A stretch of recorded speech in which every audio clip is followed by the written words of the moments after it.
60대 남성이 통장 잔고 12만 원 남기고 병원비 800만 원을 맞았습니다. 퇴직 후 즐기려다 남은 건 빚뿐이었습니다. 여러분, 이게 먼 나라 얘기 같으신가요? 경기도 성남에 사는 62세 박용철 씨는 퇴직 후 시간을 좀 여유롭게 보내고 싶었습니다.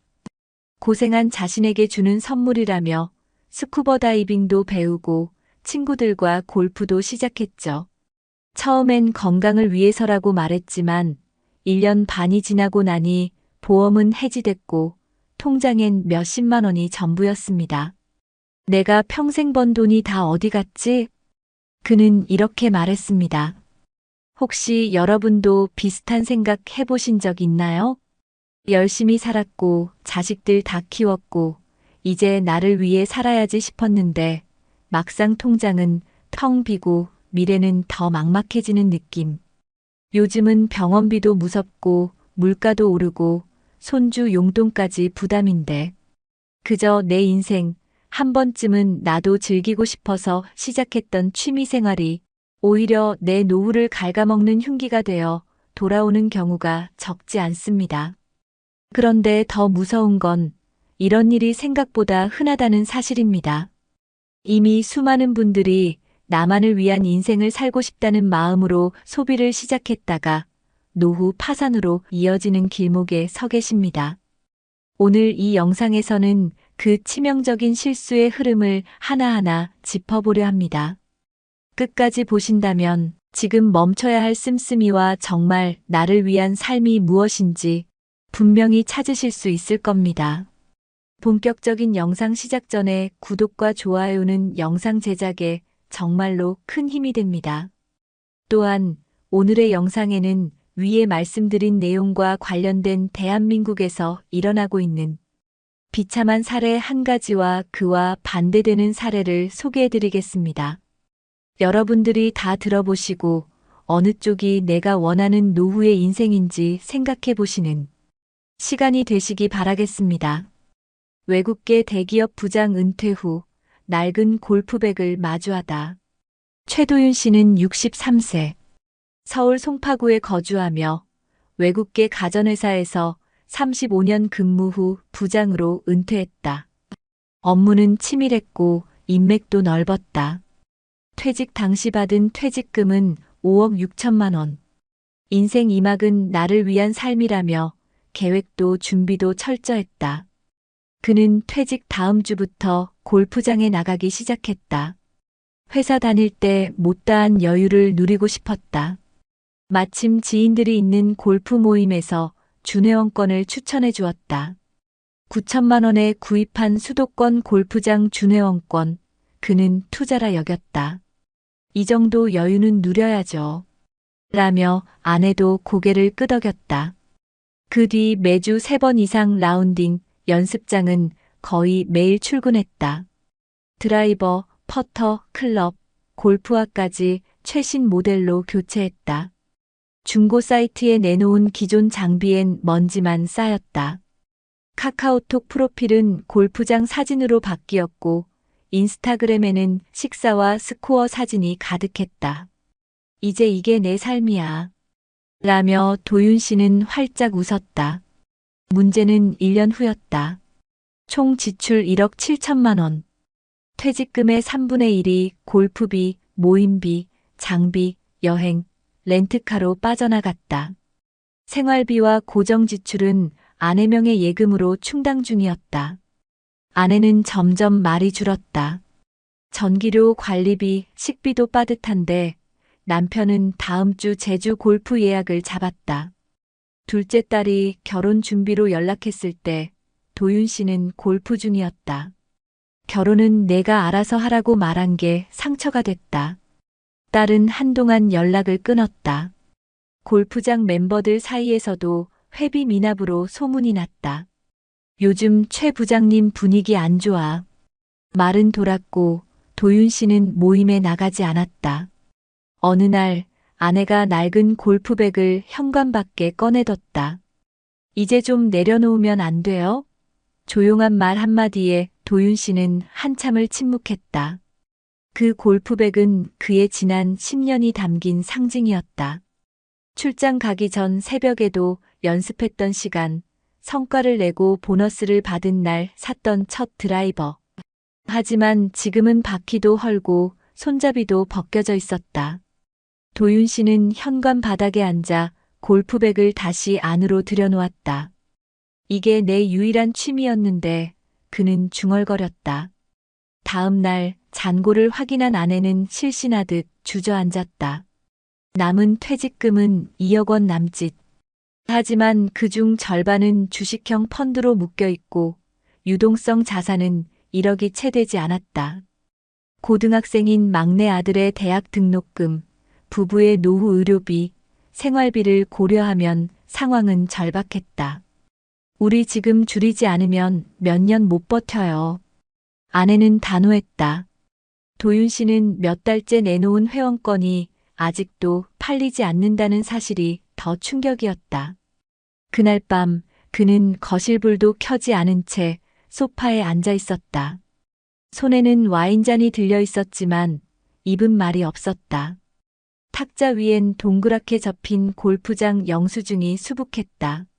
수백만 원이 한 달 사이 사라진 기록이었다. 그는 한 장 한 장 찍기 시작했다. 그러다 멈췄다. 이게 다 내 선택이었지. 아내가 다가와 물었다. 그만두면 후회할까요? 도윤 씨는 대답하지 못했다. 대신 낡은 골프백을 바라보며 작게 말했다. 이젠 좀 멀리 보내줘야 할 것 같아. 그날 새벽 골프백은 베란다 창고로 옮겨졌다. 그렇게 조용히 내려놓은 것이다. 며칠 후 도윤 씨는 주민센터 앞 벤치에 앉아 있었다. 손엔 낡은 모자와 얇은 점퍼. 라운딩 대신 그는 아침마다 버스를 타고 집 근처 공원을 돌기 시작했다. 마주치는 노인들과 인사를 나누며 처음엔 어색했지만 곧 동네 복지관에서 운영하는 시니어 건강 걷기 프로그램을 알게 됐다. 일주일에 3번 만보 걷기를 함께하며 도윤 씨는 처음으로 비용 들지 않는 취미의 의미를 알게 됐다. 낯선 듯 익숙한 동년배들과 하루 만보를 걷고 나서 나누는 국 한 그릇이 그의 일상을 채우기 시작했다. 아내와의 관계도 조금씩 변했다. 함께 시장에 가고 점심국을 같이 끓이고 신문 기사를 읽으며 대화를 이어갔다. 하루는 아내가 말했다. 그땐 왜 그렇게 골프에 빠지셨어요? 도윤 씨는 잠시 침묵하다가 답했다. 두려웠어요. 회사 떠나고 나니까 내가 누구인지 모르겠더라고. 아내는 그저 고개를 끄덕였다. 그리고 이렇게 덧붙였다. 이제 당신이 누구든 괜찮아요. 그냥 함께만 있으면 돼요. 몇 달 후 도윤 씨는 아르바이트를 시작했다. 동네 도서관에서 주 3일 사서 보조 일을 하게 된 것이다. 하루 4시간 책을 정리하고 연체된 도서를 관리하고 아이들과 인사하며 그는 다시 쓸모를 느꼈다. 첫 월급은 38만 원. 얼마 안 되는 돈이었지만 그날 저녁 그는 마트에서 장을 봐서 저녁을 직접 차렸다. 아내는 조용히 앉아 그 밥을 다 먹었다. 그날 밤 도윤 씨는 베란다에 나가 골프백을 다시 꺼냈다. 먼지를 털고 깨끗이 닦아 옷장 안에 넣었다. 그리고 손으로 조심스레 문을 닫았다. 이젠 나를 무너지게 하지 않는 취미만 갖기로 했어. 이젠 그에게 삶의 중심은 더 이상 골프가 아니었다. 시간이 지나며 도윤 씨는 더 이상 돈으로 자신을 증명하려 하지 않았다. 친구들 사이에서 요즘 뭐 하냐는 질문에도 당당히 말했다. 도서관에서 일하면서 잘 지내. 하루하루가 좋아. 그의 얼굴엔 잔잔한 웃음이 번졌다. 예전 같으면 자존심이 상했을 대답이었지만 지금은 오히려 자유로웠다. 딸과도 조금씩 연락이 닿았다. 결혼식 날 그는 단정한 양복을 입고 작은 꽃다발을 손에 들었다. 딸은 눈시울을 붉히며 말했다. 아빠, 이제 예전보다 훨씬 좋아 보여요. 그 한마디에 도윤 씨는 그동안의 시간이 무너지듯 울컥했다. 자신이 무엇을 잃고 무엇을 되찾았는지 그제야 조금 알 것 같았다. 퇴직금은 많이 줄었지만 남은 돈으로 부부는 작은 전셋집을 옮겼고 생활은 소박해졌다. 주말마다 재래시장에 들러 장을 보고 도서관 근처 카페에서 따뜻한 차를 나누는 것이 이들의 새로운 여유가 되었다. 어느 날 복지관에서 스마트폰 기초교육 자원봉사를 모집한다는 포스터를 보게 되었다. 도윤 씨는 망설이다가 신청서를 작성했다. 매주 금요일 스마트폰을 어려워하는 어르신들에게 앱 설치하는 법, 사진 찍는 법을 알려주는 시간이 시작됐다. 도윤 선생님, 다음에 또 봐요. 이 말이 그의 하루를 웃게 했다. 그가 가르치던 78세 이모 할머니는 손을 꼭 잡으며 말했다. 이렇게 자상한 분이 왜 이제 나타났을까요? 그 말에 도윤 씨는 얼굴이 붉어졌다. 예전엔 업무 성과로 듣던 칭찬이 전부였다면 이제는 사람 사이에서 전해지는 따뜻함이 전부였다. 그의 일상은 단조로웠지만 충만했다. 아침 7시 산책, 오전 10시 도서관 근무, 오후엔 복지관 자원봉사, 저녁엔 아내와의 TV 시청. 이젠 골프장 대신 벤치에서 사람들과 이야기를 나누고 최고급 클럽 대신 손에 든 건 작은 책과 공책이었다. 그가 바뀌었다는 걸 가장 먼저 알아챈 건 아내였다. 예전엔 말수가 적고 늘 스마트폰으로 골프 영상을 보던 남편이었지만 요즘은 식사 중에도 먼저 말을 걸고 아이들과의 이야기를 나누자고 먼저 말했다. 우리 은퇴하고 나서 이렇게 웃게 될 줄 몰랐어. 아내의 말에 도윤 씨는 웃으며 대답했다. 나도. 그때는 골프채에 내 인생이 달린 줄 알았지. 그날 밤 그는 일기장에 짧게 적었다. 늦게 배운 취미는 내 노후를 망가뜨릴 수도 있다. 하지만 사람과의 연결은 나를 다시 살게 한다. 이후 그는 복지관에서 제안한 시니어 멘토링 프로그램에 참여하게 되었다. 퇴직한 60대, 70대들이 청년 구직자들에게 사회 경험을 나누는 프로젝트였다. 처음엔 어색했지만 젊은이들이 묻는 질문들에 답하다 보니 자신도 모르게 표정이 환해졌다. 예전에 인턴 교육할 때랑 느낌이 비슷해. 그는 작은 목소리로 중얼거렸다. 가끔 친구들 모임에서 골프 이야기가 나오면 그는 미소를 짓는다. 요즘은 동네 놀이터에서 아이들과 배드민턴 쳐. 그게 더 재미있더라. 그의 말에 친구들은 처음엔 어이없다는 듯 웃었지만 이내 조용해졌다. 그리고 몇 달 후 함께 배드민턴을 치자는 연락이 왔다. 그의 변화를 부러워한 친구들이 먼저 다가온 것이다. 골프백은 아직도 창고 안에 있다. 도윤 씨는 가끔 그 앞을 지나치며 생각한다. 그 시절이 있었기에 지금의 내가 있는 거야. 후회는 없다. 다만 조금 더 일찍 내려놓았다면 하는 아쉬움은 남는다. 어느 일요일 딸 부부가 손주를 데리고 집에 왔다. 도윤 씨는 작은 과자를 사놓고 기다렸다. 거실에 들어온 손주는 할아버지 하며 달려들었고 그는 덥석 안아 올렸다. 이게 얼마만이냐. 예전엔 대화조차 끊겼던 딸이 조심스레 말했다. 아빠, 그때는 미안했어요. 아빠가 우리랑 멀어진 것 같아서. 도윤 씨는 고개를 저었다. 아니야, 미안한 건 나야. 너희들보다 내 여유가 더 소중한 줄 알았거든. 그날 저녁 손주가 돌아간 뒤 아내가 물었다. 이젠 괜찮아? 그는 창밖을 보며 대답했다. 응, 이제야 내 자리를 찾은 것 같아. 늦게나마. 그날 밤 그는 오랜만에 아내와 와인을 나눠 마셨다. 비싼 게 아니어도 좋았다. 작은 유리잔에 담긴 삶의 온기만으로 충분했다. 며칠 뒤 그는 주민센터에서 노후 재정 점검 세미나를 신청했다. 젊은 시절엔 재무제표를 읽고 기업 분석을 하던 사람이었지만 이제는 자신의 삶을 위한 가계부를 다시 쓰기 시작한 것이다. 이 나이에 다시 계산기를 두드릴 줄 몰랐네요. 그가 웃자 옆자리에 앉은 노인이 말했다. 그게 사는 맛이죠. 그는 작은 노트를 하나 만들었다. 나를 위한 노후 기록. 그 안에는 월 고정 지출, 자녀 자산, 향후 예상 의료비, 자녀 지원 계획, 그리고 하고 싶은 것 목록이 적혀 있었다. 그 첫 줄엔 이렇게 써 있었다. 내가 즐기되 나를 망치지 않는 것만 하자. 이제 그는 더 이상 허황된 여유를 쫓지 않는다. 친구들에게도 말한다. 지금 내 취미는 나와 내 가족이 웃을 수 있는 걸 찾는 거야. 누군가는 그게 뭐 그리 대단하냐고 했지만 도윤 씨는 알았다. 그 말이 얼마나 어렵고 중요한 말인지. 퇴직 후의 삶은 두 번째 기회가 아니었다. 그에겐 첫 번째 진짜 인생이었다.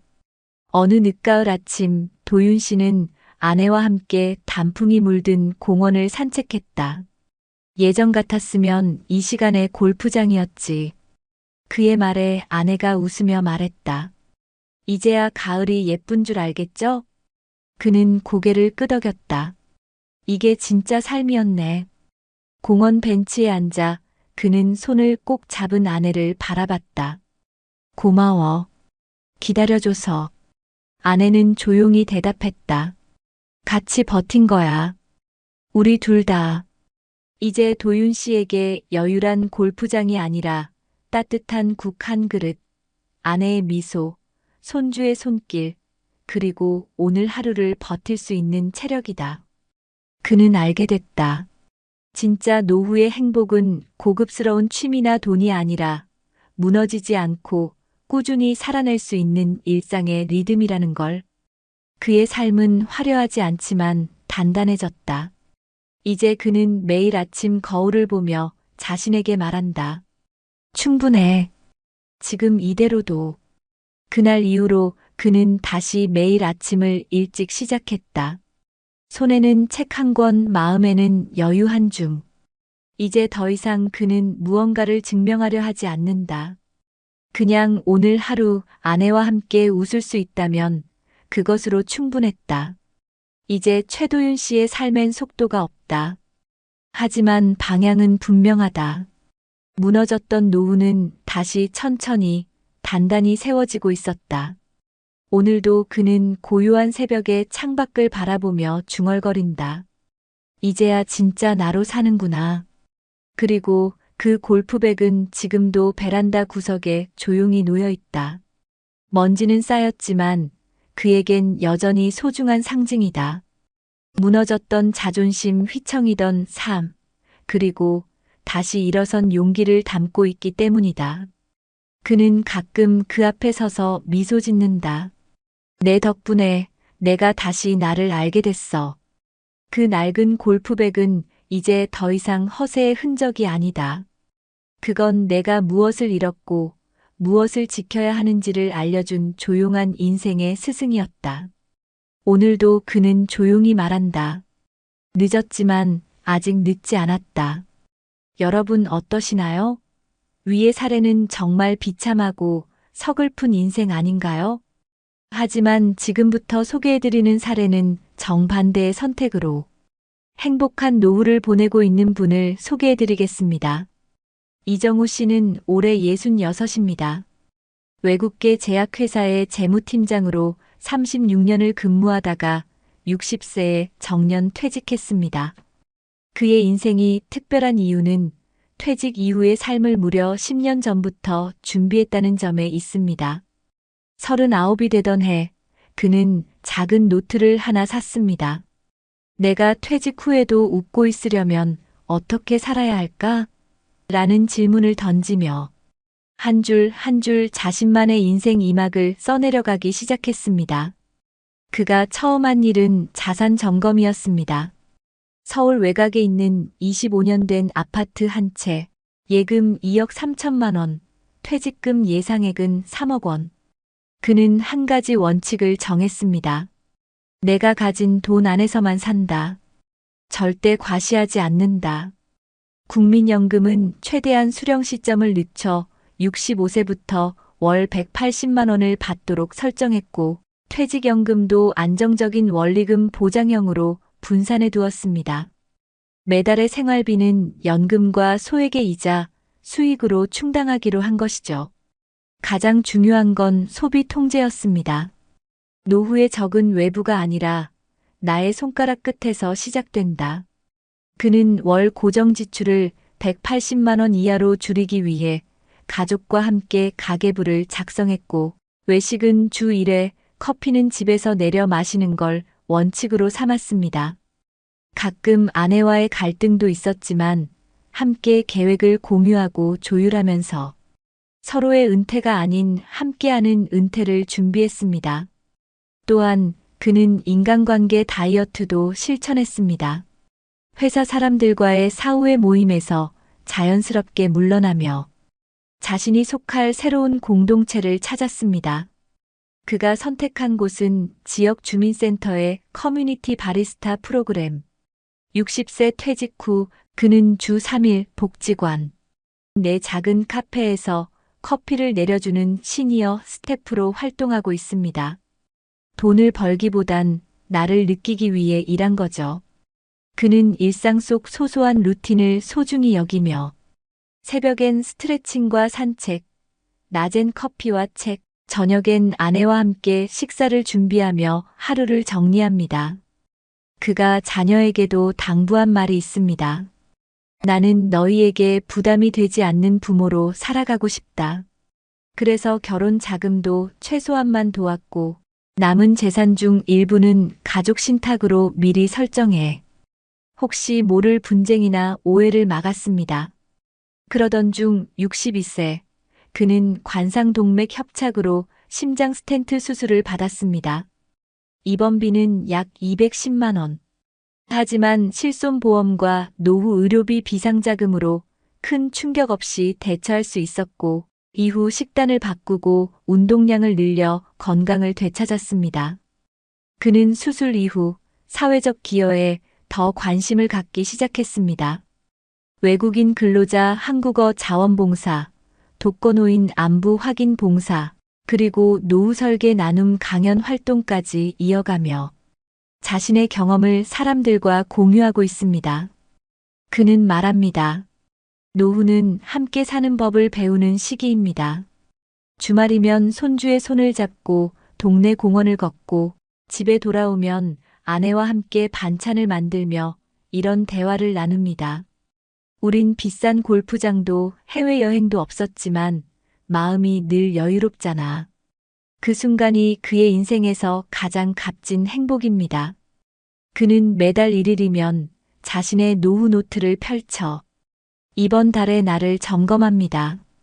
가계 점검, 건강 확인, 인간관계 정리, 새로운 취미 탐색. 그의 노후는 계획과 실천, 그리고 정서적 평온함으로 가득 차 있습니다.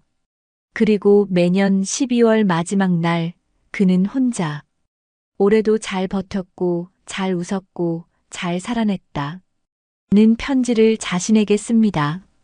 준비된 노후는 과시가 아니라 존엄입니다. 그는 더 이상 누군가에게 보여주기 위해 사는 것이 아니라 있는 그대로의 자신으로 충만하게 살아갑니다. 정우야, 오늘도 수고했어. 그가 매일 자기 자신에게 건네는 이 한마디가 그의 삶을 가장 아름답게 만들어줍니다. 많은 분들이 이렇게 말합니다. 은퇴 후엔 마음껏 하고 싶었던 걸 해보고 싶어요. 그런데 그 마음껏이라는 말이 얼마나 무서운지 아시나요? 마음이 가는 대로, 감정이 흐르는 대로 소비하면 노후는 정말 순식간에 무너집니다. 하지만 반대로 감정을 관리하고 나의 한계를 인정하고 환경에 맞는 선택을 할 수 있다면 우리는 얼마든지 존엄 있는 노후를 살아갈 수 있습니다. 그래서 우리는 지금부터 아주 구체적이고 현실적인 해결책들을 함께 살펴보려 합니다. 첫째, 우리 주변에 이미 존재하는 공공자원을 적극적으로 활용하는 것이 중요합니다. 예를 들어 서울시에서는 50플러스 재단을 통해 중장년층을 위한 커뮤니티 활동, 일거리 연계, 상담 프로그램 등을 무료 혹은 소액으로 제공합니다. 이곳에서는 고비용 취미 대신 지역 기반의 저비용 취미 모임과 봉사활동 중심의 커뮤니티가 활발하게 운영되고 있어 은퇴자들이 심리적 공허함을 건강하게 채우는 데 큰 도움이 됩니다. 또한 경기도 고양시의 액티브 시니어 프로그램에서는 은퇴자들을 위한 맞춤형 운동, 평생교육, 독서 및 토론 모임 등이 마련되어 있으며 지역 도서관이나 체육센터를 무료로 이용할 수 있는 혜택도 제공됩니다. 부산 해운대구는 시니어 일자리 센터와 연계해 주 23일만 근무하는 경험형 일자리 제도를 운영하여 소득을 유지하면서도 취미를 절제할 수 있는 환경을 조성하고 있습니다. 둘째, 해외에서는 이러한 문제를 더 오래전부터 고민하며 다양한 정책적 대안을 시행 중입니다. 일본의 경우 은퇴자에게 연금 외 지출을 줄일 수 있도록 지역 기반 공공레저 카드 제도를 운영하고 있습니다. 이 제도를 활용하면 골프 스포츠 도서 관문화센터 등에서 할인된 가격으로 시설을 이용할 수 있으며 정해진 횟수만큼만 즐기도록 제한되어 있습니다. 이 시스템은 심리적 욕구를 해소하면서도 지출을 제어할 수 있는 매우 효과적인 방법으로 평가받고 있습니다. 독일은 은퇴자에게 노후 준비 코칭 프로그램을 제공하며 매년 소비 패턴을 점검하고 필요한 교육을 받도록 지원합니다. 재정적 자기 성찰 루틴이란 이름으로 운영되는 이 프로그램은 공무원 연금 수령자부터 일반 노동자까지 폭넓게 적용되고 있으며 재정 파탄을 예방하는 데 매우 긍정적인 효과를 보고 있습니다. 셋째, 전문가들은 노후에도 소비는 습관이다라고 강조합니다. 결국 돈을 어떻게 쓰는가는 일상의 루틴에서 비롯된다는 말입니다. 그러므로 다음과 같은 구체적인 생활 수칙을 추천합니다. 첫 번째, 매월 말 소비 일기를 써보는 겁니다. 어디에 돈을 썼는지, 그 소비가 나를 얼마나 기쁘게 했는지를 기록해 보세요. 두 번째, 무료로 얻을 수 있는 기쁨 리스트를 만들어 보는 것도 좋습니다. 공원 산책, 아침의 따뜻한 햇살, 동네 어르신들과의 대화, 손주와 함께 만든 저녁 식사. 이런 것들은 돈 한 푼 들지 않지만 마음을 풍요롭게 만듭니다. 세 번째, 비용을 나누는 취미를 찾아보세요. 혼자 즐기는 골프가 아니라 셋이 함께 걷는 트레킹, 넷이 모여 나누는 클래식 음악 감상처럼 말이죠. 마지막으로 매년 한 번은 나의 소비 목표를 정리해 보세요. 꼭 필요한 것, 버릴 것, 줄일 것, 그리고 나누고 싶은 것을 적어보는 겁니다. 이 작은 습관들이 결국 노후를 지키는 강력한 방패가 될 것입니다. 무엇보다 중요한 건 비교하지 않는 자세입니다. 은퇴 후 무너지는 소비는 단지 돈의 문제가 아닙니다. 남들과 같아야 한다는 감정, 내가 누리지 못한 걸 이제라도 누려야 한다는 집착이 문제의 근원입니다. 행복한 노후를 보내고 있는 많은 사람들은 입을 모아 말합니다. 노후는 경쟁이 아니라 평화의 시간이다. 나만의 속도, 나만의 방식, 그리고 나만의 가치로 살아가는 사람들만이 진짜 안정과 만족을 누릴 수 있습니다. 이제는 많이 벌어야 좋은 노후라는 낡은 공식을 버려야 할 때입니다. 대신 적게 써도 충분히 행복할 수 있다는 새로운 공식을 받아들이는 것입니다. 그리고 그 시작은 거창하지 않습니다. 오늘 하루 내가 지출한 영수증 하나를 다시 들여다보는 것에서 출발하면 됩니다. 지금 이 순간의 작은 선택이 10년 후 나의 삶을 바꿉니다. 실제로 서울 관악구에 사는 68세 박정민 어르신은 퇴직 후 골프 대신 동네 복지관에서 우쿨렐레를 배우기 시작했습니다. 처음엔 서툴렀지만 지금은 친구들과 작은 동호회를 만들어 동네 경로당에서 공연도 다닙니다. 비용은 월 1만 원 이내, 오히려 자원봉사로 더 큰 보람을 느낀다고 합니다. 이처럼 방향만 잘 잡으면 노후는 훨씬 더 단단하고 따뜻해질 수 있습니다. 여러분의 노후는 어떤가요? 지금 내가 즐기고 있는 소비가 나를 행복하게 해주고 있나요? 아니면 남의 시선을 의식한 선택은 아니었나요? 이런 질문에 솔직해질 때 우리는 비로소 나다운 노후를 준비할 수 있습니다. 지금부터라도 조심스럽게, 그러나 용기 있게 내 삶을 점검해 보세요. 정부나 지자체의 도움도 받을 수 있고, 가족들과 솔직한 대화를 나눠볼 수도 있습니다. 나를 위해, 그리고 나를 사랑하는 사람들을 위해 절제된 소비와 꾸준한 점검을 실천하는 것. 그것이 결국 지혜로운 노후로 가는 길입니다. 행복은 결국 내 삶에 맞는 균형에서 비롯된다는 사실 잊지 마세요. 한 해외 시니어 연구소의 보고서에서는 이렇게 말합니다. 은퇴 후 소비 습관은 그 사람의 지난 삶을 고스란히 반영한다. 그만큼 무의식적이고 자동적인 행동이라는 겁니다. 그래서 더욱 경계해야 합니다. 특히 경제적 자유라는 단어에 현혹되기 쉬운 이 시기엔 자유보다 책임이 더 중요합니다. 독일의 한 노후 재정 전문가도 강조합니다. 은퇴자들에게 필요한 건 더 많은 돈이 아니라 덜 후회할 소비 구조다. 우리가 매일 하는 소비는 결코 사소하지 않습니다. 작은 지출 하나가 내일의 여유, 그리고 10년 뒤의 안정과 직결되기 때문입니다. 이제 우리는 한 걸음씩 내딛어야 합니다. 지역사회 안에서의 연결, 감정에 흔들리지 않는 소비 습관, 그리고 나만의 기준을 세우는 용기. 이 세 가지가 모이면 어떤 상황에서도 무너지지 않는 노후를 만들 수 있습니다. 결국 노후는 어떻게 살 것인가의 질문이고, 그 답은 지금 우리가 내리는 작은 결정들 속에 있습니다. 여러분, 오늘 하루 무엇을 선택하시겠습니까?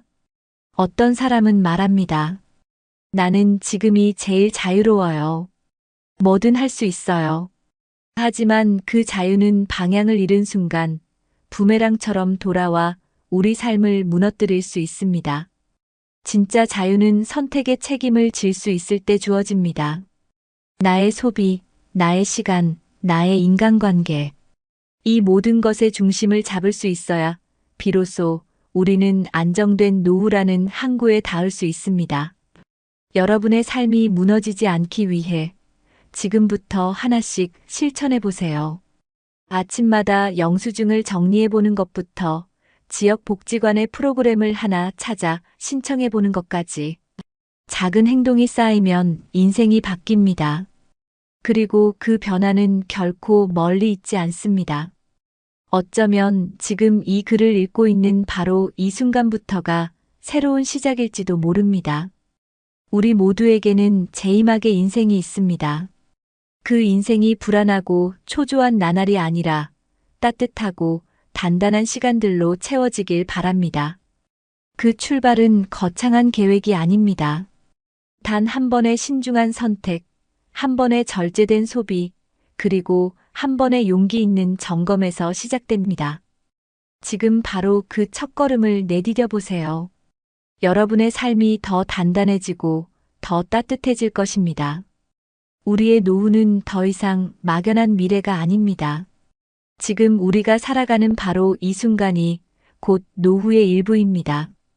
그러니 오늘 하루를 낭비하지 마세요. 오늘을 잘 사는 것이 곧 내일의 안정이고 모레의 기쁨입니다. 진짜 후회 없는 노후를 위해 지금 이 순간부터 우리가 바꿀 수 있습니다. 바로 당신의 선택으로부터. 지금이 아니면 늦습니다. 당신의 미래는 당신의 손에 달려 있습니다. 행복한 노후는 멀리 있지 않습니다. 오늘 당신이 내딛는 그 한 걸음이 바로 그 시작입니다. 지금 당신의 노후를 다시 설계해 보세요. 많은 분들이 이렇게 말합니다. 은퇴 후엔 마음껏 하고 싶었던 걸 해보고 싶어요.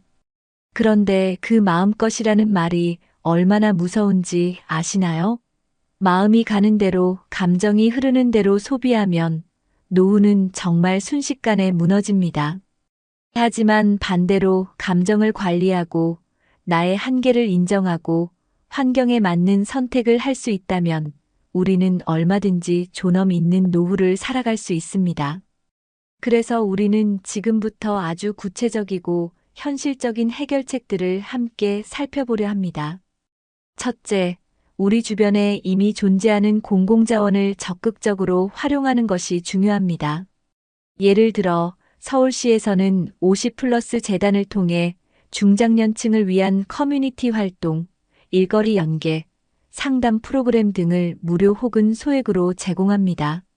이곳에서는 고비용 취미 대신 지역 기반의 저비용 취미 모임과 봉사활동 중심의 커뮤니티가 활발하게 운영되고 있어 은퇴자들이 심리적 공허함을 건강하게 채우는 데 큰 도움이 됩니다.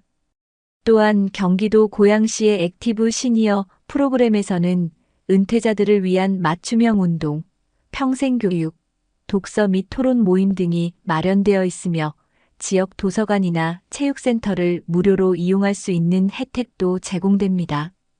부산 해운대구는 시니어 일자리 센터와 연계해 주 2일에서 3일만 근무하는 경험형 일자리 제도를 운영하여 소득을 유지하면서도 취미를 절제할 수 있는 환경을 조성하고 있습니다. 둘째, 해외에서는 이러한 문제를 더 오래전부터 고민하며 다양한 정책적 대안을 시행 중입니다. 일본의 경우 은퇴자에게 연금 외 지출을 줄일 수 있도록 지역 기반 공공내적 카드 제도를 운영하고 있습니다. 이 제도를 활용하면 골프 스포츠 도서관 문화센터 등에서 할인된 가격으로 시설을 이용할 수 있으며 정해진 횟수만큼만 즐기도록 제한되어 있습니다. 이 시스템은 심리적 욕구를 해소하면서도 지출을 제어할 수 있는 매우 효과적인 방법으로 평가받고 있습니다. 독일은 은퇴자에게 노후 준비 코칭 프로그램을 제공하며 매년 소비 패턴을 점검하고 필요한 교육을 받도록 지원합니다. 재정적 자기성찰 루틴이란 이름으로 운영되는 이 프로그램은 공무원 연금 수령자부터 일반 노동자까지 폭넓게 적용되고 있으며 재정 파탄을 예방하는 데 매우 긍정적인 효과를 보고 있습니다. 셋째, 전문가들은 노후에도 소비는 습관이다라고 강조합니다. 결국 돈을 어떻게 쓰는가는 일상의 루틴에서 비롯된다는 말입니다. 그러므로 다음과 같은 구체적인 생활 수칙을 추천합니다. 첫 번째, 매월 말 소비 일기를 써보는 겁니다. 어디에 돈을 썼는지, 그 소비가 나를 얼마나 기쁘게 했는지를 기록해 보세요. 두 번째, 무료로 얻을 수 있는 기쁨 리스트를 만들어 보는 것도 좋습니다. 공원 산책, 아침의 따뜻한 햇살, 동네 어르신들과의 대화, 손주와 함께 만든 저녁 식사. 이런 것들은 돈 한 푼 들지 않지만 마음을 풍요롭게 만듭니다. 세 번째, 비용을 나누는 취미를 찾아보세요. 혼자 즐기는 골프가 아니라 셋이 함께 걷는 트레킹, 넷이 모여 나누는 클래식 음악 감상처럼 말이죠. 마지막으로 매년 한 번은 나의 소비 목표를 정리해 보세요. 꼭 필요한 것, 버릴 것, 줄일 것, 그리고 나누고 싶은 것을 적어보는 겁니다. 이 작은 습관들이 결국 노후를 지키는 강력한 방패가 될 것입니다. 무엇보다 중요한 건 비교하지 않는 자세입니다. 은퇴 후 무너지는 소비는 단지 돈의 문제가 아닙니다. 남들과 같아야 한다는 감정, 내가 누리지 못한 걸 이제라도 누려야 한다는 집착이 문제의 근원입니다. 행복한 노후를 보내고 있는 많은 사람들은 입을 모아 말합니다. 노후는 경쟁이 아니라 평화의 시간이다. 나만의 속도, 나만의 방식, 그리고 나만의 가치로 살아가는 사람들만이 진짜 안정과 만족을 누릴 수 있습니다. 이제는 많이 벌어야 좋은 노후라는 낡은 공식을 버려야 할 때입니다. 대신 적게 써도 충분히 행복할 수 있다는 새로운 공식을 받아들이는 것입니다. 그리고 그 시작은 거창하지 않습니다. 오늘 하루 내가 지출한 영수증 하나를 다시 들여다보는 것에서 출발하면 됩니다. 지금 이 순간의 작은 선택이 10년 후 나의 삶을 바꿉니다. 바람이 분다. 나뭇잎이 흔들린다. 마음이 흔들릴 때 삶도 다시 쓰여진다. 여러분, 오늘 이야기 어떻게 들으셨나요? 은퇴 후 낯선 자유 속에 헤매다 결국 경제적 한계에 부딪혀버린 이태훈 씨의 살. 젊은 시절 열심히 일했지만 은퇴 후에는 감정과 욕망을 제대로 조절하지 못해 무너졌던 그 현실은 우리 모두에게 내일의 내가 될 수 있는 이야기였습니다. 반대로 또 한 사람 김병도 씨의 삶은 달랐습니다. 그는 자산이 크지 않아도 자신의 경제력을 정확히 파악했고 허용 대신 절제를 택했죠. 지역복지관의 프로그램을 적극 활용하며 단출하지만 따뜻한 노후를 만들고 있습니다. 소소한 취미, 조용한 일상 속에서도 그는 말합니다. 지금이 제일 행복합니다. 누구와도 비교하지 않고 나답게 사는 게 참 좋습니다. 이 둘의 차이는 어디서 왔을까요? 큰 돈의 유무도 아니고 특별한 운도 아닙니다. 바로 선택입니다. 어떤 길을 걸을지, 어떤 마음으로 노후를 맞이할지. 그 작은 차이가 인생의 마지막 장을 완전히 다르게 만들었습니다. 여러분, 우리 모두는 여전히 선택할 수 있습니다. 지금이라도 방향을 바꿀 수 있고 작게나마 준비를 다시 시작할 수 있습니다. 욕망보다 균형을, 비교보다 평화를 선택할 수 있습니다. 그리고 그 선택이 바로 사랑하는 가족을 지키고 나를 지키는 길이 될 것입니다. 혹시 지금 너무 늦지 않았을까 고민하고 계신가요? 하지만 절대 늦지 않았습니다. 오늘 이 영상을 본 이 순간이 바로 새 출발의 시작입니다. 여러분의 인생은 아직 끝나지 않았습니다. 여러분의 노후는 아직 따뜻하게 피어날 수 있습니다. 그러니 우리 함께 조금 더 신중하게, 조금 더 지혜롭게, 그리고 무엇보다 나답게 살아보는 건 어떨까요? 눈물로 마무리하는 인생이 아니라 미소로 되새김질할 수 있는 인생을 위해 지금 함께 걸어가 보시죠. 자식 얼굴을 1년 넘게 못 본 아버지, 왜 이렇게 됐을까요? 자식에게 평생을 바쳤지만 지금은 서로 눈도 못 마주친 채 지내고 있다면 믿으시겠습니까? 최근 한 62세 남성이 제게 털어놓았습니다. 직장에서 은퇴하자마자 모아둔 퇴직금 일부를 아들에게 학원비와 결혼자금으로 지원했지만 정작 본인은 생활비가 부족해 다시 마트에서 박스를 나르고 있다고요. 그런데 그 아들은 지금 연락을 끊고 자유롭게 살겠다며 멀리 떠났답니다. 이건 남의 얘기가 아닙니다. 통계에 따르면 우리나라 성인 자녀 10명 중 7명은 여전히 부모에게 경제적으로 기대고 있고 이로 인해 부모 세대의 은퇴 시기가 계속 늦춰지고 있습니다. 문제는 이 과정에서 부모와 자녀 사이의 대화와 친밀감이 사라진다는 겁니다. 이 영상에서 우리는 왜 이런 일이 벌어지는지, 그리고 어떻게 하면 자녀와의 관계를 지키면서도 내 노후를 지킬 수 있는지에 대해 이야기하려 합니다. 지금 보지 않으면 나중에 같은 후회를 하게 될지도 모릅니다. 본격적인 영상 시작 전에 구독과 좋아요는 영상 제작에 정말로 큰 힘이 됩니다. 또한 오늘의 영상에는 위에 말씀드린 내용과 관련된 대한민국에서 일어나고 있는 비참한 사례 한 가지와 그와 반대되는 사례를 소개해드리겠습니다. 여러분들이 다 들어보시고 어느 쪽이 내가 원하는 노후의 인생인지 생각해 보시는 시간이 되시기 바라겠습니다. 경남 창원의 한 오래된 골목, 겨울 끝자락인데도 한 남자가 얇고 바랜 반팔티 한 장에 몸을 맡긴 채 치킨 배달 박스를 찾고 있었다. 그의 이름은 윤재호. 30. 해넘게 치킨집을 운영했고 동네에서 재호 사장하면 모르는 이가 없을 정도였다. 하지만 지금 그는 치킨집 간판도 가마솥 튀김 냄새도 없이 창고 한쪽에서 배달 상자를 정리하고 있었다. 아버지, 이번 달 카드값 좀. 전화기 너머로 들려오는 둘째 아들 준혁의 목소리는 늘 그랬듯 빠르고 단호했다. 윤재호 씨는 잠시 눈을 감았다가 굳은 손으로 바지 주머니를 더듬어 남은 잔액을 확인했다. 이번 달에 이미 큰아들 결혼자금 보태준 것만 해도 5천만 원이 넘었는데 둘째의 요청은 또다시 카드값이었다. 사실 재호 씨의 치킨집은 2021년 이후 상황이 급격히 나빠졌다. 배달앱 수수료, 원자재값 폭등, 인건비까지 겹쳐가게는 버티기 힘든 지경에 이르렀다. 2023년 여름 더 이상 빚을 늘릴 수 없어.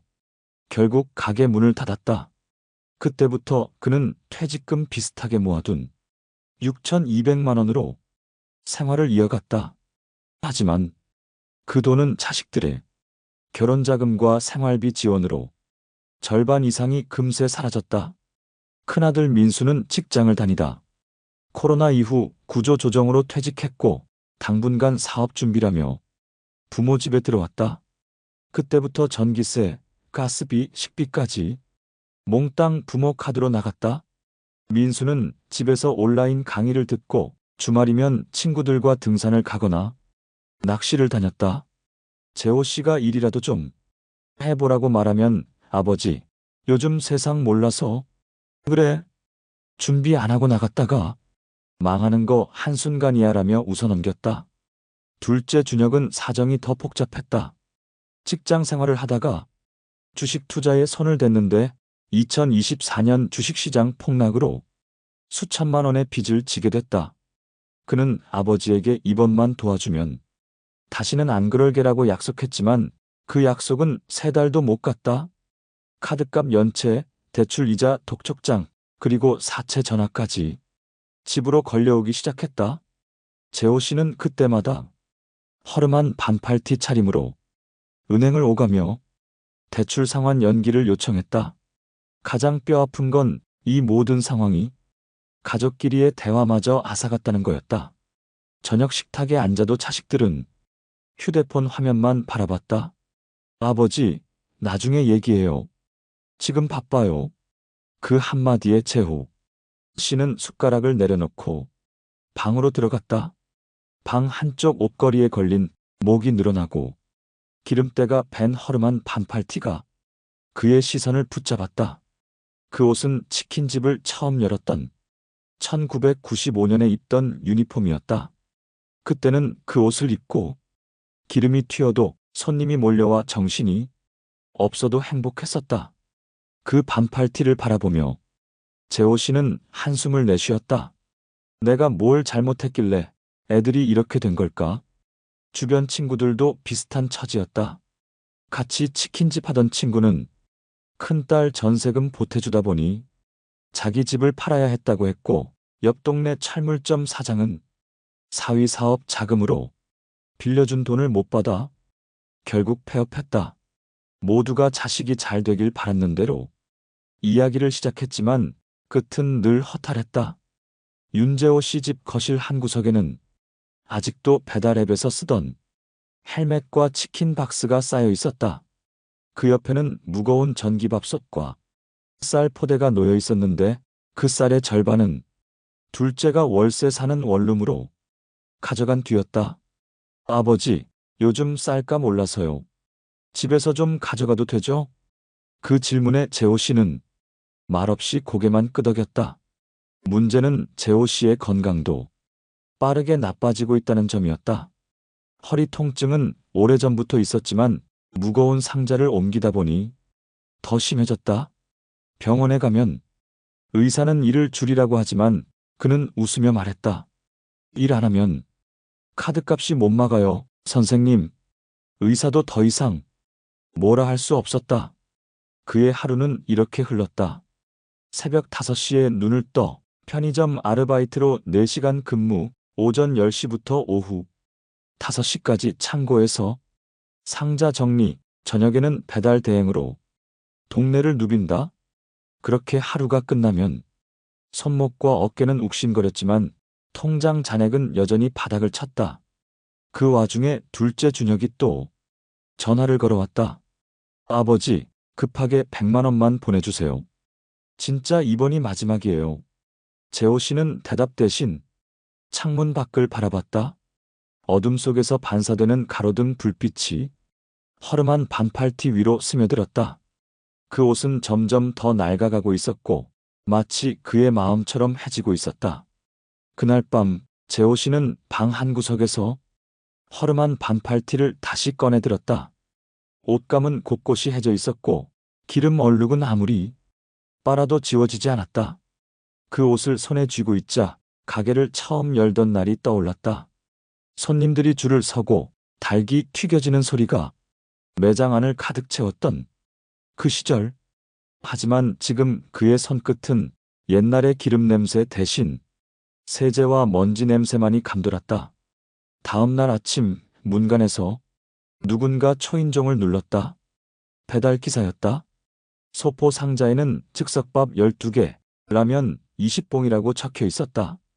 보낸 사람은 큰아들 민수였다. 전화가 바로 걸려왔다. 아버지, 요즘 바쁘실 텐데 식사라도 챙기시라고 보냈어요.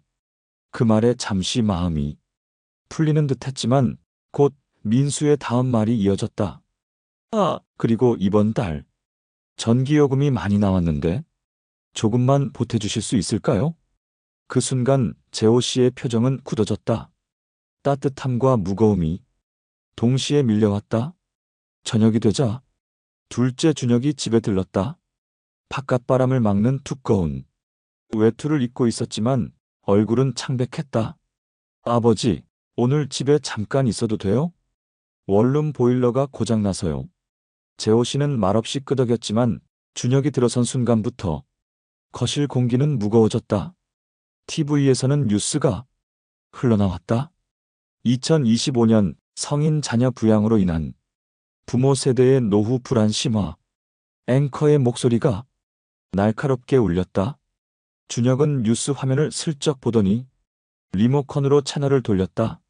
아버지, 이런 얘기는 안 듣는 게 좋아요. 괜히 기분만 상하잖아요. 밤 9시가 넘자 큰아들 민수에게서 또 전화가 왔다. 아버지, 이번 주말에 애들 데리고 집에 가도 될까요? 집 근처 놀이터에서 놀게. 말은 그렇게 시작됐지만 대화 끝에는 혹시 생활비 조금만이란 부탁이 따라왔다. 재호 씨는 그날 하루 3번이나 조금만이라는 말을 들었다. 하지만 그의 통장은 이미 이번 달 관리비조차 내기 어려운 상태였다. 며칠 뒤 재호 씨는 오래전 치킨집 단골 손님이었던 이웃 최 사장을 마트 앞에서 만났다.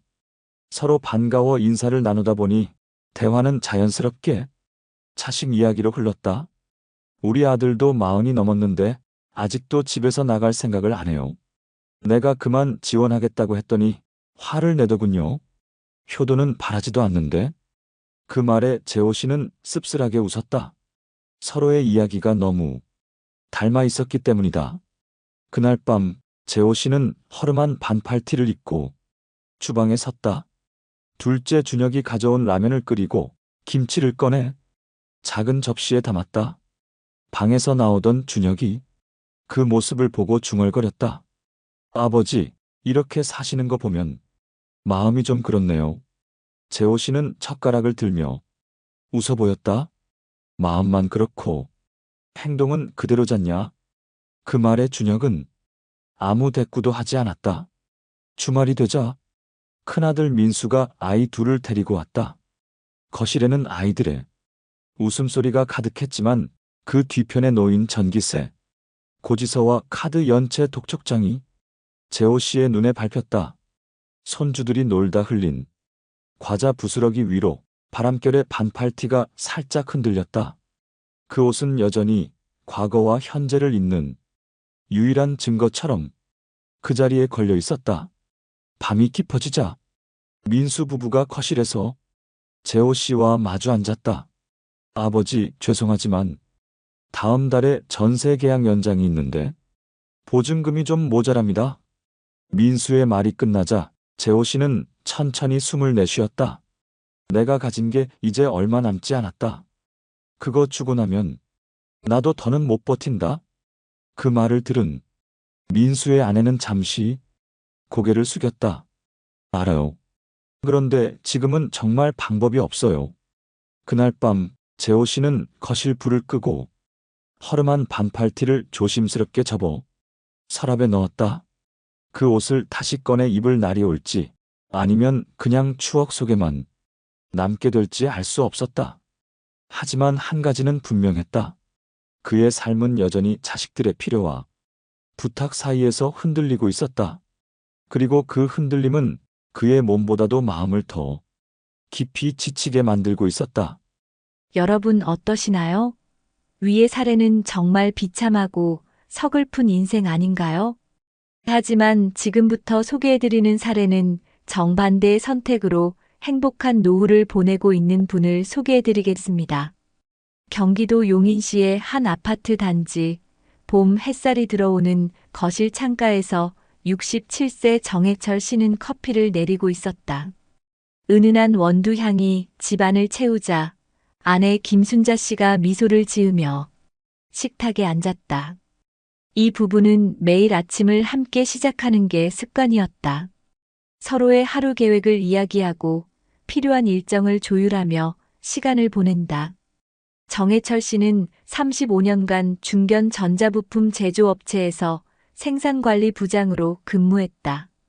정년퇴직은 63세에 했지만 그는 그보다 훨씬 전인 50대 초반부터 노후 준비를 본격적으로 시작했다. 은퇴는 예고 없이 오는 거야. 준비 안 하면 남은 인생이 길어도 힘들게 살 수밖에 없어. 그가 늘 후배들에게 하던 말이었다. 그의 준비는 단순한 저축이 아니었다. 첫째, 생활비와 별도로 매달 150만 원을 노후 전용 적립식 펀드에 넣었고, 둘째, 55세부터는 국민연금 수령 시기를 늦춰 월 수령액을 최대한 늘리는 전략을 썼다. 셋째, 40대 중반부터는 금융 자산의 절반을 안정형 채권과 배당주 위주로 운용해 경기 변동에도 흔들리지 않도록 했다. 부부의 가장 큰 원칙은 자녀에게 무리한 지원을 하지 않는다였다. 아들 38과 딸 35 모두 대학 등록금까지만 지원했고 결혼 자금은 직접 마련하도록 했다. 처음엔 불만이 많았죠. 다른 친구들은 부모가 집도 해주고 차도 사주는데 정 씨는 웃으며 당시를 회상했다. 하지만 덕분에 애들이 스스로 계획 세우고 대출 상환도 책임지면서 훨씬 단단해졌어요. 은퇴 후 그의 월 소득 구조는 안정적이었다. 국민연금 월 190만 원, 개인연금 월 80만 원, 그리고 배당금이 분기마다 평균 150만 원씩 들어왔다. 아파트는 이미 대출 없이 자기 소유였고 5년 전엔 상가 건물 일부를 매입해 매달 100만 원가량의 임대료도 받았다. 모든 수입은 부부 생활비 250만 원을 제외하고는 다시 재투자하거나 여행 자금으로 모았다. 특히 그는 건강 관리에도 철저했다. 퇴직 후 매일 오전엔 단지 내 피트니스 센터에서 1시간 근력 운동을 하고 오후에는 근처 하천을 따라 걷는 게 일과였다. 돈만 있으면 뭐해요? 몸이 버텨줘야 즐길 수 있는 거죠. 그는 60대 들어 체중을 8kg 감량했고 혈압과 혈당도 정상 범위를 유지했다. 이 부부가 가장 행복을 느끼는 순간은 원하는 사람과 원하는 시간에 만나고 돌아올 수 있는 자유다. 올해 초에도 부산에 사는 대학 동창 부부와 2박 3일 여행을 다녀왔는데 숙소 예약부터 식사, 관광까지 모두 느긋하게 즐겼다. 누군가의 부탁 때문에 무리하게 돈을 쓰거나 억지로 시간을 쪼개는 일은 이제 없어요. 이 자유는 철저한 계획과 거절할 줄 아는 용기에서 비롯됐다. 물론 자녀와의 관계도 돈 문제로 틀어진 적이 없다. 딸이 결혼 후 첫 집을 구할 때 보증금 일부를 지원해달라는 부탁을 했지만 정 씨는 조건을 달았다. 3년 안에 전액 상환할 것. 딸 부부는 처음엔 부담스러워했지만 약속을 지켰고 그 과정에서 재정 관리 능력이 크게 늘었다. 지금은 오히려 부모에게 이제부턴 저희가 여행 경비 드릴게요라고 말할 정도다. 정 씨는 주변 지인들의 힘든 이야기를 들을 때마다 마음이 무겁다. 친구 중 한 명은 아들에게 수억 원을 빌려줬다가 못 받고 집까지 팔아 전세로 이사했다. 또 다른 지인은 은퇴 후 연금을 전부 아들 사업 자금으로 쓰고 지금은 경비 일을 한다. 그 친구들이 저를 부러워하는데 사실 특별한 건 없어요. 다만 자식과 돈 문제는 선을 지키고 노후 자산은 어떤 경우에도 건드리지 않은 것뿐이죠. 이런 원칙 덕분에 그는 67세인 지금도 한 달에 2번은 아내와 공연을 보고 계절이 바뀔 때마다 국내 여행을 다닌다. 부부는 올해 가을 3주 일정으로 유럽 여행을 계획 중이다. 모든 경비는 이미 여행 적립 통장에서 준비됐고 비행기 표와 숙소 예약까지 마쳤다. 정해철 씨는 말했다. 노후가 편안하려면 먼저 내 삶의 기둥을 세워야 해요. 그 기둥은 돈과 건강, 그리고 자존심이죠. 자식 사랑과 노후 준비는 서로 반대되는 게 아닙니다. 제대로 준비하면 둘 다 지킬 수 있어요. 그의 거실 책장 한쪽에는 은퇴 후 30년이라는 제목의 노트가 꽂혀 있다. 그 속에는 매년 수정하는 재정 계획표와 건강 기록, 하고 싶은 일 목록이 빼곡히 적혀 있었다. 정해철 씨는 그 노트를 꺼내 다음 달 계획을 점검하며 창밖의 봄 햇살을 바라봤다. 창가에 걸린 커튼 사이로 들어온 빛이 그의 노후처럼 따뜻하고 안정적으로 느껴졌다. 여러분, 혹시 아세요? 성인 자녀가 부모와 함께 사는 현상은 한국만의 이야기가 아닙니다. 해외 자료를 보면 미국에서는 2023년 기준 25세에서 34세 사이 청년의 약 5명 중 1명이 여전히 부모 집에 살고 있습니다. 특히 남성의 비율이 여성보다 높게 나타나는데 경제 불확실성과 주거비 부담이 가장 큰 이유로 꼽혔습니다. 영국 역시 상황은 비슷합니다. 25세에서 34세 남성의 약 23%, 여성의 15%가 부모와 동거하고 있고 일부 지역에서는 이 수치가 더 높습니다. 유럽연합 전체를 보면 부모 집을 떠나는 평균 나이가 26세를 넘어섰고 일부 국가는 30세를 훌쩍 넘기기도 합니다. 예를 들어 북유럽 국가 중 하나는 평균 독립 나이가 21세지만 남유럽 일부 국가는 31세를 기록하고 있습니다. 이 차이는 주거시장 구조, 노동환경, 문화적 요인이 복합적으로 작용한 결과라고 합니다. 주거 환경과 비용 문제를 보면 더 명확해집니다. 유럽연합 통계에 따르면 15세에서 29세 청년층의 약 26%가 과밀주거 환경에 살고 있고 10% 이상은 소득의 40% 이상을 주거비로 지출하는 주거비 과부담 상태에 놓여 있습니다. 주거비 부담이 크면 독립 시기가 늦어질 수밖에 없습니다. 실제로 영국에서는 부모은행이라는 표현이 유행하고 있는데 2023년 한 해에만 부모나 가족이 자녀의 주택 구입을 돕는 거래가 30만 건 이상 발생했고 지원 금액 총합은 80억 파운드를 넘어섰습니다. 평균 지원액도 약 2만 7천 파운드로 결코 적지 않은 규모입니다. 이처럼 부모의 자산이 자녀의 주거 진입에 직결되는 구조는 단기적으로는 도움이 되지만 장기적으로는 부모의 노후 재정을 줄이고 세대 간 자산 격차를 확대하는 부작용을 낳을 수 있다는 지적이 이어지고 있습니다. 미국 설문조사에서도 흥미로운 결과가 나왔습니다. 부모와 함께 사는 청년들의 다수는 재정적으로는 분명 도움이 된다고 답했지만 동시에 사회적 관계 형성, 자율성, 경력 개발 측면에서는 손해를 보고 있다고 응답했습니다. 즉, 경제적 안정과 개인의 독립성 사이에 뚜렷한 긴장 관계가 있다는 겁니다. 일본의 경우에는 이 문제를 더 심각하게 보고 있습니다. 성인 자녀가 장기간 부모와 함께 살며 경제적으로 의존하는 현상이 고령 부모의 생활 안정과 건강, 돌봄 부담에 직접적인 악영향을 주고 있다는 사실이 드러나면서 8050 문제라는 이름으로 공식 사회 문제로 다루고 있습니다. 이는 부모가 80대, 자녀가 50대가 되어도 여전히 한 집에서 살며 부모 재정에 의존하는 상황을 가리킵니다. 국제기구와 해외 연구기관들은 공통적으로 이런 현상이 단순한 가족 문화 차원의 문제가 아니라고 말합니다. 주거비 상승, 고용 불안정, 비정규직 확대, 경기 변동 등이 복합적으로 맞물려 청년 세대의 독립을 늦추고 그로 인해 부모 세대의 은퇴 시점과 노후 재정 계획이 흔들린다는 겁니다. 특히 부모 세대가 자녀 지원을 위해 자신의 연금, 저축, 투자 자산을 조기에 소진하면 장기적으로는 부모 본인의 생활 안정성이 크게 떨어질 수 있습니다. 그 결과 은퇴를 늦추거나 건강이 악화된 상태에서도 이를 이어가야 하는 사례가 늘어납니다.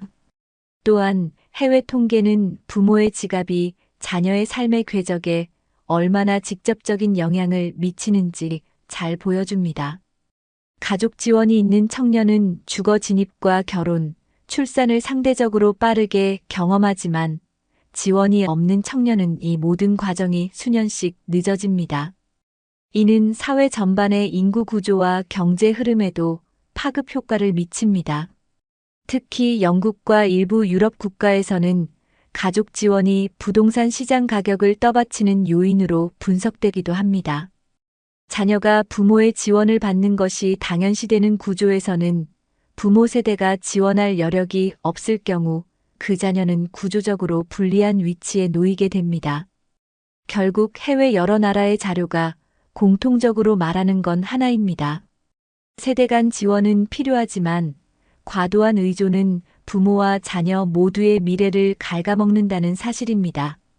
부모의 노후 안정성과 자녀의 독립 사이의 균형이 무너지면 앞서 이야기한 사례처럼 부모는 경제적 정서적 부담에 시달리고 자녀는 자기 삶의 방향을 스스로 개척할 기회를 잃게 됩니다. 이는 특정 나라의 예외적인 문제가 아니라 미국, 영국, 유럽연합, 일본 등 다양한 국가에서 확인된 보편적 흐름이며 그 결과와 위험성은 국경을 넘어 유사하게 나타나고 있습니다. 그렇다면 이 문제를 풀기 위해선 구체적이고 지속 가능한 대책이 필요합니다. 국내 전문가들은 부모와 자녀 모두가 재정 독립을 목표로 한 장기 계획을 세워야 하며 이를 지원하는 사회적 장치가 병행되어야 한다고 강조합니다. 실제로 대한민국의 여러 지자체에서는 노인의 경제 적사회적 자립을 돕는 다양한 프로그램을 운영하고 있습니다. 예를 들어 서울시는 어르신 맞춤형 일자리 사업을 통해 만 65세 이상 노인에게 경비도서관 관리 공공환경 미화 등 연간 약 5만 개의 일자리를 제공합니다.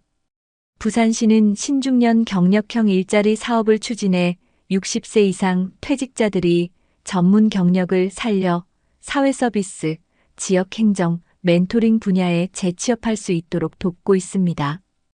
또한 경기도는 노인 사회활동 지원 사업을 통해 매년 약 9만 명의 어르신이 월 30만 원 내외의 활동비를 받으며 지역사회 봉사, 돌봄 서비스, 공공시설 관리 등에 참여하도록 하고 있습니다.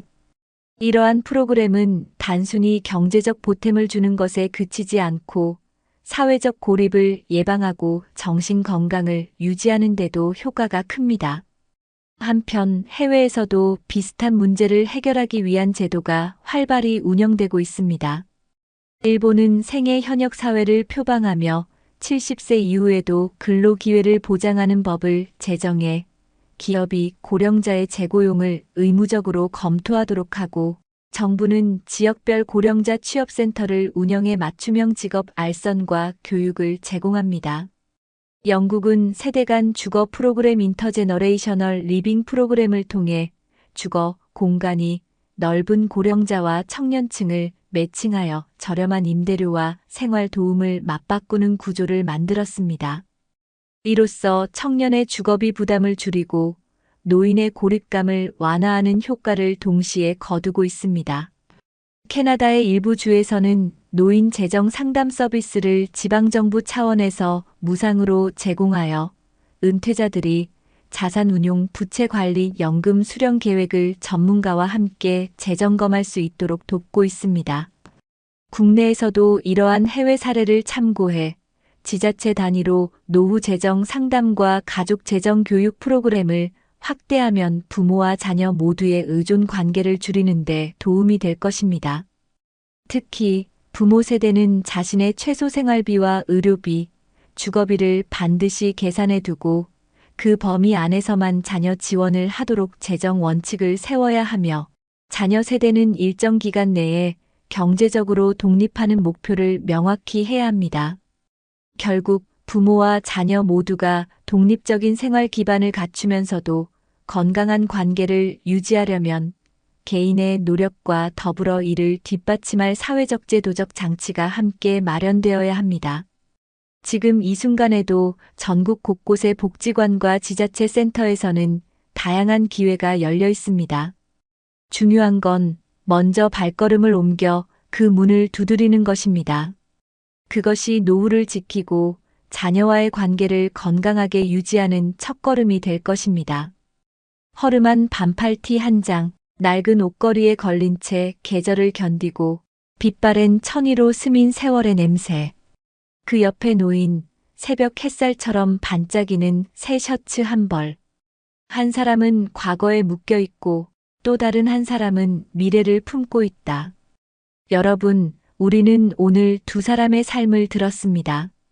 하나는 자식 사랑이라는 이름으로 모든 것을 내어주고 남은 건 텅 빈 통장과 고단한 몸뿐인 삶이었습니다. 허름한 반팔티를 입고 새벽마다 무거운 상자를 옮기며 자식의 부탁에 고개를 끄덕일 수밖에 없었던 그 아버지. 그리고 또 한 사람, 젊은 날부터 자신의 노후를 지키기 위해 계획하고 원칙을 지켜왔더니 자녀를 사랑했지만 사랑이 빚이 되지 않도록 했고 그 결과 은퇴 후에도 웃으며 아침 커피를 마실 수 있었던 사람. 두 사람 모두 자식을 사랑했습니다. 하지만 한 사람은 그 사랑이 스스로를 무너뜨리는 족쇄가 되었고 다른 한 사람은 그 사랑을 서로를 지키는 울타리로 만들었습니다. 여러분, 우리도 선택할 수 있습니다. 언제까지나 허름한 반팔티를 붙잡고 살아갈 것인지 아니면 내 몸과 마음을 지켜주는 따뜻한 옷을 준비해두고 노후를 맞이할 것인지 지금부터라도 늦지 않았습니다. 내 노후를 위해 그리고 자녀의 진짜 독립을 위해 경계와 원칙을 세워야 합니다. 내 삶의 최소한을 지키고 자녀와의 관계에서는 사랑과 지지를 아끼지 않되 내 미래를 담보로 주지 않는 용기. 그 용기가 결국 나를 지키고 자녀를 성장시키는 가장 큰 선물이 될 것입니다. 여러분, 오늘 하루만이라도 거울 앞에 서서 스스로에게 물어보세요. 나는 어떤 옷을 입고 내 노후를 맞이하고 싶은가? 그 대답이 앞으로 여러분의 10년, 20년을 바꾸게 될 것입니다. 그리고 그 길 끝에는 내 손을 꼭 잡아주는 자녀의 미소와 마음 깊은 곳에서 오는 평안함이 기다리고 있을 것입니다.